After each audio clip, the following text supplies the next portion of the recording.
Då är detta videofacit till det andra testet i Algebran i matematik 1b. Innan du tittar på den här filmen så ska du ha gjort testet själv, annars försvinner lite poängen. Som vanligt går det ganska fort, så pausa och spola tillbaka om du missade någonting. Först ska vi förenkla 2 stycken uttryck med parenteser i. Och här har vi ett osynligt multipliktionstecken. 3 gånger parentesen står det här. Och då ska ju 3 multipliceras in eller distribueras in i parentesen. Så vi får 3 gånger x. Och vi får 3 gånger minus 1. Som blir minus 3. Och det här är uttrycket förenklat. Vi har skrivit det utan parentes. Här har vi 2 stycken parenteser. I den första ska 2 multipliceras in. Vi får 2 gånger 4, 8 och 2 gånger x, 2x. I det andra fallet har vi minus 5 som ska multipliceras in. Minus 5 gånger x blir minus 5x. Och sen kommer den stora risken för misstag när vi har minus 5 gånger minus 3. Då får vi positiv term där. Minus 5 gånger minus 3 blir plus 15. Man kan också tänka att man först multiplicerar in positiv 5 in i parentesen och behåller den.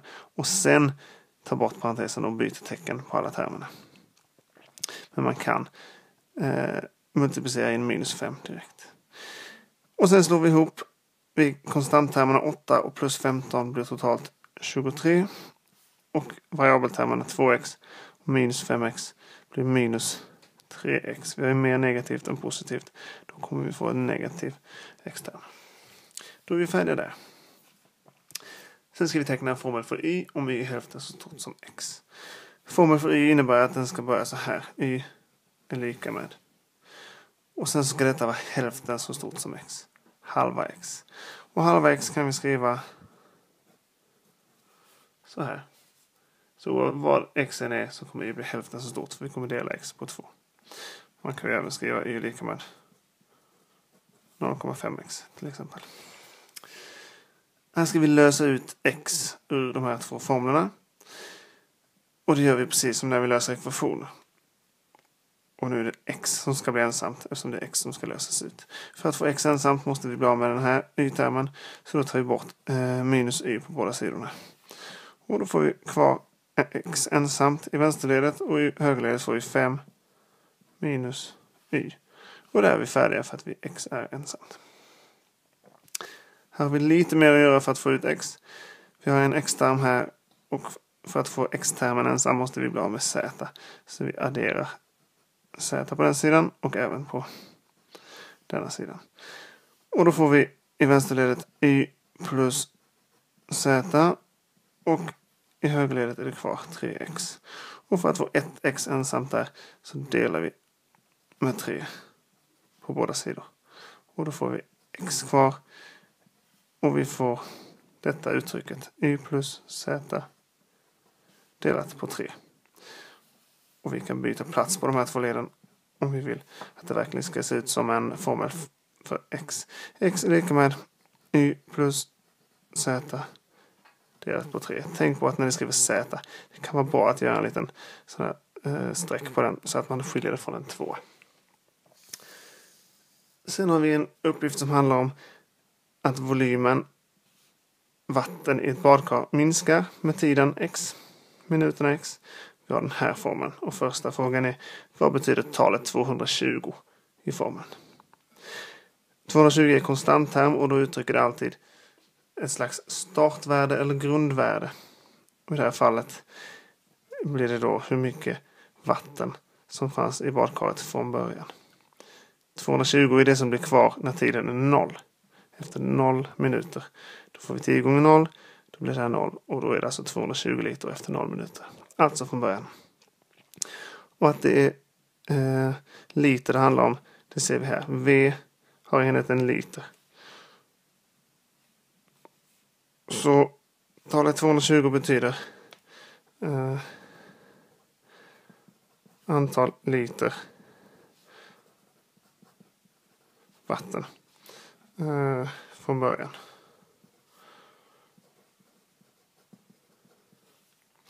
Talet 10 i formen som då är koefficienten i x-termen här. Det innebär hur vattenmängden, volymen förändras per minut x.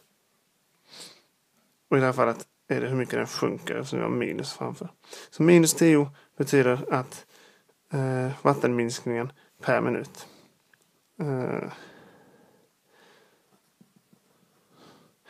Vi skriver minskning i liter per minut. Det är alltid bra när vi ska tolka sådana här modeller att ange enhet. Antalet liter vatten från början, minskning i liter vatten per minut. Sen ska vi beräkna och tolka värdet på V då x är 15. Då får vi att V är 220 minus 10 gånger x. Och x vet vi är 15. Då byter vi ut x mot 15. Vilket blir 220 minus 150 är lika med 70. Och enheten på V vet vi att det är liter. Vi beräknar vi får 70. Nu ska vi tolka vad det betyder. Vad betyder den här siffran i verkligheten? Jo, x är 15. Alltså har det gått 15 minuter. Och V är 70. Alltså är volymen 70 liter. Så efter 15 minuter är det 70 liter kvar. Då kan vi skriva det. Efter 15 minuter återstår 70 liter. 70 liter vatten. Nu har vi tolkat. Sen ska vi lösa två olikheter. Det betyder att vi ska få x ensamt. Det är ju väldigt likt ekvationslösning. För att få x ensamt här så måste vi addera 4 till båda led. Och då får vi x kvar. Och i högerledet får vi 18 plus 4, 22. Och här har vi alltså att x måste vara större än 22 för att detta ska gälla. För att x minus 4 ska vara större än 18 så måste x vara större än 22. Vilket betyder att x till exempel kan vara 22,5 eller 23 eller 30 eller 100 eller något annat tal som är större än 22. Men det kan inte vara 22.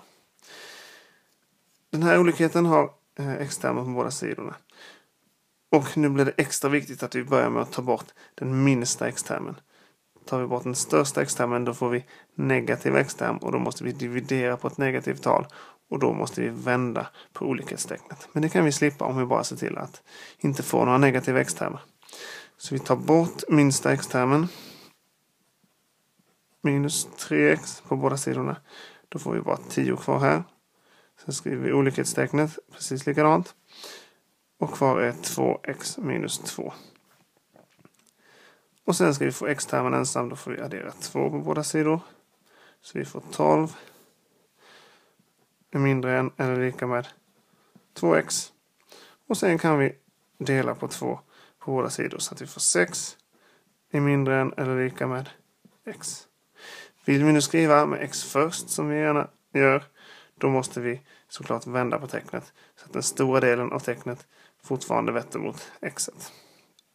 X är alltså större än eller lika med 6. 6 är mindre än eller lika med x. Och x kan då vara till exempel 6.